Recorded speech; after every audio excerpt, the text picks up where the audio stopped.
High, আমি মৌসুমি।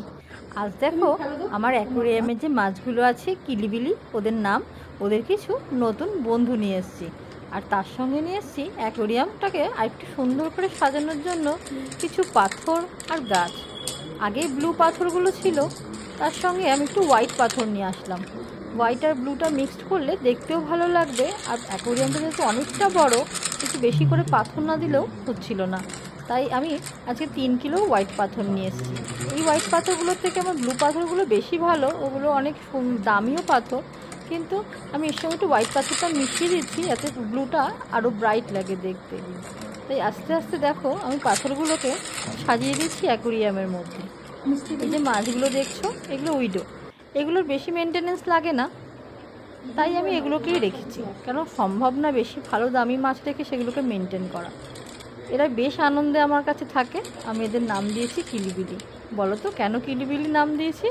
কারণ এরা কিলবিল কিলবিল করে বলে। খুব ভালো লাগে দেখতে, বেশ কালারফুল থাকে।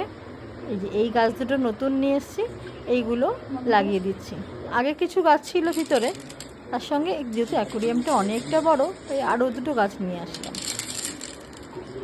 এই কিলিবিলিগুলোর নতুন বন্ধু এসছে, কি বলতো তাদের নাম?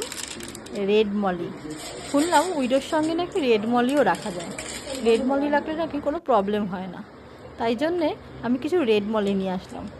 মাছের হাটে গেছিলাম, এত ভালো লাগলো রেড মলিগুলো দেখতে, কালারগুলো ভীষণ ভালো ছিল, আর দামটাও একটু কম পেলাম। আমাদের বাড়ির এখানে এখন একটা গাছের হাট বসছে, যেখানে গাছ মাছ সবই পাওয়া যায়, তো ওখান থেকেই আনি। আগের দিন যে গাছগুলো দেখলে ওগুলো ওখান থেকেই আনা। এই রেড মলি বেশি আনিনি, 20টার মতন এনেছি। 100খানা আমার উইডো আছে, তার সঙ্গে আরও 20খানা রেড মলি আমি আনলাম, যাতে অ্যাকোরিয়ামটা বেশ ভর্তি ভর্তি লাগে। অনেকক্ষণ ওদেরকে জলের মধ্যে রেখেছিলাম যাতে টেম্পারেচারটা ম্যাচ করে ফেলে। এবার আমি আস্তে আস্তে ওদেরকে ছেড়ে দিচ্ছি, ওরাও আমার কিলিবিলির সঙ্গে মিশুক। দেখো কেমন লাগছে। রেড মলিগুলো আশা করি তো নতুন জায়গা ভালো লেগেছে। সারাদিন এরা খেলে বেড়াবে, আর আমারও দেখে খুব ভালো লাগবে।